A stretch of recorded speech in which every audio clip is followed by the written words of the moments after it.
एक 12 वर्षीय गर्भवती बालिका अपनी मौसी के साथ पुलिस थाने आती है और अपने साथ हुए दुष्कर्म का रिपोर्ट दर्ज कराती है। रिपोर्ट दर्ज कराती है किसके खिलाफ? अपने पिता के खिलाफ, अपने चाचा के खिलाफ और अपने दादा के खिलाफ। उस 12 साल की बालिका को यह तक नहीं पता था कि उसके गर्भ में पल रहा बच्चा किसका है, उसके पिता का, उसके दादा का या उसके चाचा का। ये कोई फिल्म की कहानी नहीं, ये कोई क्राइम एपिसोड नहीं, ये एक सच्ची घटना है। एक दिल दहला देने वाली सच्ची घटना जो हमें इस घोर कलयुग में रहने का एहसास दिला रही है। ये कहानी है उत्तर प्रदेश के औरैया जिले में, जहां रिश्तों को तार तार कर देने वाली, खून के रिश्तों को तार तार कर देने वाली घटना सामने आई है। उस बच्ची ने जब ये घटना पुलिस वालों को सुनाई, औरैया जिले के बिथुना कोतवाली क्षेत्र में जो पुलिस वालों को बताई, तो उन पुलिस वाले के साथ साथ वहां जितने भी लोग थे उन सब हैरत में पड़ गए, सबका दिल दुख सा गया। इस कहानी को आप भी जानिए, शायद आपका भी जो दिल है वो दर्द के मारे भर उठेगा, आंखें अपने आप से छलक उठेगी। और उस बालिका के दर्द को सुनकर और इस रिश्तों को तार तार कर देने वाली कहानी को सुनकर आप अंदर से टूट जाएंगे। औरैया जिला के बिथुना कोतवाली क्षेत्र में एक गांव पड़ता है। उस गांव में एक नाबालिग बच्ची है, एक संयुक्त परिवार में रहती है। उस बच्ची का नाम आपको नहीं बता सकते। कारण ये है कि पहले तो हमें अपना कानून ही हक नहीं देता कि हम किसी बालिका बच्ची का नाम बता सके, और ये नैतिकता के भी सख्त खिलाफ है कि हम उस बच्ची का नाम आपको बताएं। उस बच्चे की भविष्य के लिए बहुत खराब चीज होगा। वैसे क्या भविष्य? भविष्य तो पूरा उजड़ चुका है। कहानी पे लौटते हैं, फोकस ना खोते हुए मैं अब कहानी पर आता हूँ। वो एक संयुक्त परिवार में रहती थी, जहां उसके परिवार में उसके पिता, दादा दादी और चाचा चाची रहते हैं। माता की मृत्यु अभी 1.5 माह पहले ही हुई है, मात्र 1.5 माह पहले। उसके पिता किसान थे और उसके जो दादा और चाचा हैं वो बकरियों को और गायों वगैरह को चराते हैं। घटना पर आते हैं। उसकी माता की तबीयत खराब थी। जब उसकी माता की तबीयत खराब होना प्रारंभ हुई तो उसके पिता ने अपने हवस की आग को बुझाने का एकमात्र जरिया ढूंढा, अपनी 10 या 11 साल की बच्ची को। उस पिता ने उस बच्ची के साथ दरिंदगी की सारी हदें पार करना प्रारंभ कर दिया।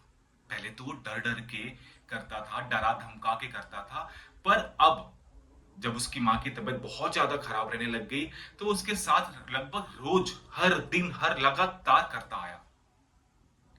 उसके दादा उसके दादा जो कि गाय भैंसों को चराने का काम करते थे, जब वो उस बच्ची के साथ रात के समय उसके पिता जो दुष्कर्म किया करते थे, दिन में जब वो बच्ची खेला करती थी, स्कूल से आने के बाद जब वो खेलती थी तो उसके दादा उसे जबरदस्ती खेत पर ले जाते थे और उसके साथ वहां वो दुष्कर्म करते थे। सोचिए कितना कितना दर्द होगा उसके साथ। रात के समय उसके पिता उसके साथ, उसके सगे पिता उसके साथ ये घिनौना कार्य कर रहे हैं। उसके पश्चात उसके दादा, पोती है उनकी पोती, इतना सम्मान देते हैं हम अपने घर की बच्चियों को और उस घर के दादा। और यहां तक ये कहानी खत्म नहीं होती है। उसके बाद उसके चाचा, जब वो बच्ची रूम पर अकेले रहा करती थी अपने दर्द को भुलाने के लिए, क्योंकि वो दर्द अपनी मां के साथ बांट नहीं सकती ना, और इस घिनौने कार्य को कहीं बाहर भी नहीं बता सकती, क्योंकि घिनौने कार्य जब बाहर होते हैं तो उनसे बचने के लिए वो अपने घर आती है और अपने घर के मर्दों को बताती है। पर यहां तो उसके पिता, उसके दादा, उसके चाचा उसके साथ दुष्कर्म किया करते थे जब वो रूम पर अकेले रहती थी। ये बात आप गौर करिएगा, जब वो रूम में अकेली रहती थी तब उसके चाचा आते थे, दरवाजा बंद करके उसके साथ जबरदस्ती किया करते थे। एक बालिका जिसके साथ उसके पिता, उसके दादा, उसके चाचा, घर के तीनों मर्द अपनी हवस की आग बुझा रहे हैं। उस बच्ची पर क्या बीतती होगी, कितना दर्द सहती होगी वो बच्ची, और क्या कुछ नहीं सहना पड़ता होगा उस बच्ची को। इसके दर्द भरी कहानी को सुनकर पहले मेरा ये बिल्कुल मन नहीं था कि मैं ये चैनल को लेकर आऊं, पर जब इस बच्चे की कहानी मैंने सुना, उत्तर प्रदेश के एक छोटे से न्यूज़पेपर में छोटी सी कटिंग थी इस बच्चे की, तो इस कटिंग को जब मैंने पढ़ा तो मुझे ऐसा लगा कि उस बच्ची का दर्द, इस छोटे छोटे जगहों पर जो ये घिनौने कर्म होते हैं, बड़ी हाईलाइटेड जगहों की कर्म तो हमें पता चल जाती है, वो भी गलत नहीं है, वो मतलब वो भी गलत है, बहुत ज्यादा गलत है, माफ कीजिएगा बहुत ज्यादा गलत है, पर इस बच्चे के साथ भी जो हो रहा है ये भी बहुत गलत है, और इसके लिए कोई आवाज नहीं, कोई मोमबत्ती, कुछ नहीं, कहीं भी नहीं निकलता, क्योंकि ये छोटे से गांव में हुआ है ना, और नाम तो हम बता नहीं सकते, मगर ठीक है, आप समझ लीजिए, आप तो छोटी सी बच्ची के साथ हुआ है, तो कितना बुरा उस बच्ची के साथ हुआ होगा, और कोई उसका सपोर्ट कर भी नहीं सकता। कोई भी घटना, एक किसी भी बच्ची या किसी भी महिला के साथ होने वाली कोई भी घटना छोटी या बड़ी नहीं हो सकती, मगर हमारा मीडिया, हमारा चैनल, हमारे लोग इसको छोटा या बड़ा बना देते हैं। बस इसलिए मैंने ये अपना कर्तव्य समझा कि छोटी छोटी जगहों पर जो ये इस प्रकार के कर्म होते हैं, इसे मैं आप लोगों के सामने ला सकूं, ताकि आप भी जान सके कि घर परिवार में चल क्या रहा है इस घोर कलयुग में, कि क्या क्या गलत काम, बुरे काम हो रहे हैं इस घटना का, इस समाज में, जिस समाज का हम जगह जगह हम आईना बनते हैं। क्या आईना, यही आईना है। एक बच्ची के साथ दुष्कर्म हो रहा है, और वो बच्ची, वो भी उसके पिता, उसके चाचा, उसके दादा, घर के मर्द, बाहर वालों को तो छोड़ ही दीजिए। अब कुछ लोग कहेंगे कि वहां तो गुंडा राज चल रहा है। भैया, पुलिस या कोई लोग घर के बाहर उस बच्ची की रक्षा करने को आ सकते हैं ना, घर के अंदर कैसे? आप ही सोचिए। जो महिला जो महिला मेरा ये वीडियो देख रही है ना, इस वीडियो को ज्यादा से ज्यादा लोगों तक शेयर करें, ताकि ज्यादा से ज्यादा लोगों तक पहुंचे ये कहानी। तो जो भी महिला इस वीडियो को देख रही है, वो सबक ले, अपनी बेटी से हर थोड़ी थोड़ी देर पर जाए और उनसे बात करे। गुड टच, बैड टच की जो क्लासेस चल रही है, उसे एकदम अलाउ करे। कोई भी हो, कोई भी उस बच्ची के साथ गुड टच या बैड टच करे, तो वो आपको बता सके, आपसे वो डरे ना। किसी भी स्थिति में, किसी भी परिस्थिति में, उस स्कूलों में अगर गुड टच बैड टच की क्लासेस नहीं होती, तो आप जाइए और जाके उन क्लासेस में, उस स्कूल में, उस हेडमास्टर को बोलिए कि आपको करना पड़ेगा गुड टच बैड टच की क्लासेस हमारी बच्ची के लिए। 12 साल की बच्ची है वो, कौन आवाज उठाएगा उसके लिए? या हम बस यूं ही हर बार की तरह आंख मूंद करके या एक मोमबत्ती जलाकर शांत हो जाने वाले हैं? फिर से हर बार की तरह फिर से वही होगा, मालूम है मुझे। कुछ लोग को पता चलेगा तो मोमबत्ती स्टैंड जला देंगे, मगर और कुछ नहीं करना है। अपनी बच्चियों को कराटे क्लासेस भेजिए, उन्हें सही गलत की छुअन के बारे में बताइए, उन्हें अपने दोस्त की तरह बताइए। माताओं, मैं आपसे कह रहा हूं, बहनों, मैं आपसे कह रहा हूं, उन्हें अपना दोस्त बनाइए, ताकि वो कोई भी बात छुपा ना सके। ऐसी घटनाएं हमारे साथ रोज, प्रतिदिन हमें सुनने को आ रहा है। आइए उस कहानी के ऊपर फिर से चलते हैं। गुस्सा, माफ कीजिएगा, मेरा गुस्सा थोड़ा निकल जा रहा है, पर इस समाज ने ऐसी परिस्थितियां डाल दी है कि हमें वो गुस्सा, वो चिढ़न आ जा रही है।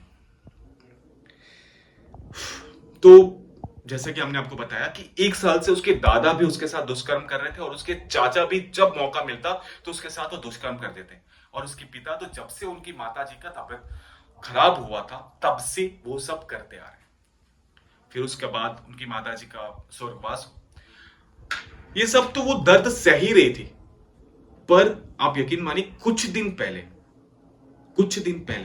उसे ये पता चला कि वो गर्भ से है। अब वो बच्ची जो इतना कुछ दर्द सह रही है, अब वो गर्भ से यानी पेट धारण कर चुकी है। उसे ये तक नहीं पता कि उसके पेट में पल रहा बच्चा किसका है।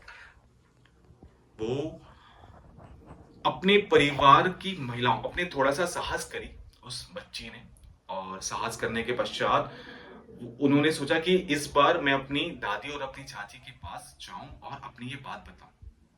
वो कम से कम बड़े होने के नाते, या बड़े होने के नाते नहीं तो एक महिला होने के नाते मेरे दर्द को समझेगी।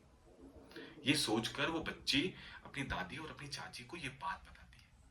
पर आप यकीन मानिए, हम इस समाज की बात कर रहे हैं, इस घर परिवार की बात कर रहे हैं। उसकी दादी और उसकी जो चाची थी, पहले तो उसने डांटा, फिर उसने कहा कि बेटा गोली खा ले, ये घटना हम नहीं बता सकते, इससे हमारा नाक कटेगा। और क्या हो गया, आप सोचिए उस बच्ची पर क्या बीता होगा। एक महिला एक महिला ने महिला की बात नहीं सुनी। एक दादी है, वो चाची है, उसकी मां की मृत्यु हुई है, वो किससे किससे अपना दुख और ये बातें शेयर करेगी। उसने एक महिला होने के नाते अपनी दादी और चाची को बात करने के बारे में बताया, तो वो अपने अपने पतियों के खिलाफ होने की बजाय उनका सपोर्ट करने लग गई और उसे ही डांटने लगी। उस बच्ची ने कहा कि मतलब चाची या दादी मेरे साथ तो गलत हो रहा है, आप तो कम से कम मना करिए। तो उसने मतलब पहले तो दादी ने उसे मारा और चाची ने उसे गंदी गंदी गालियां दी। ये बात महिलाओं ने अपने पतियों को बताई, तो उसके चाचा ने उसे जान से मारने की धमकी दे दी कि अगर तू एबॉर्शन के लिए तैयार नहीं हुई या फिर गोली गर्भ निरोधक गोलियां खाने को तैयार नहीं हुई, बच्चा गिराने की गोलियां खाने को तैयार नहीं हुई, तो तुझे जान से मारने की धमकी देने लगे। अब वो बच्ची पूरी तरह से टूट चुकी थी, पर इस बार बच्ची ने थोड़ा और साहस दिखाया और दबियापुर, वहां से कुछ दूरी पर है, अपनी मौसी के घर पहुंची और उसने सारी बात अपनी मौसी को बताई।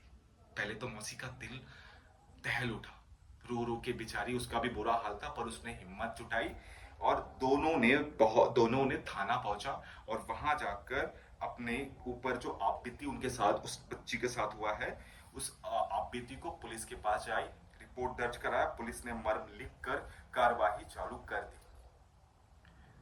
आपके हिसाब से बताइएगा, उन दरिंदों के साथ, उस हैवानों के साथ, उन शैतानों के साथ क्या होनी चाहिए, क्या सजा आपको देनी चाहिए उन हैवानों को। मैं जानता हूं आप बहुत ही ज्यादा दुखी होंगे और आप भी अंदर से रो रहे होंगे जितना मैं अंदर से रो रहा हूं।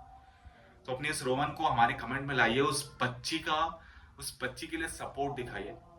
कमेंट में अपने अपनी राय हमें जरूर दीजिएगा। ये मेरी पहली वीडियो थी, हो सकता है कि कुछ गलतियां हो गई हो, तो हमें मुझे क्षमा करेंगे। मिलते हैं कल हम एक नई वीडियो के साथ, तब तक के लिए मैं विकास शाइनिंग।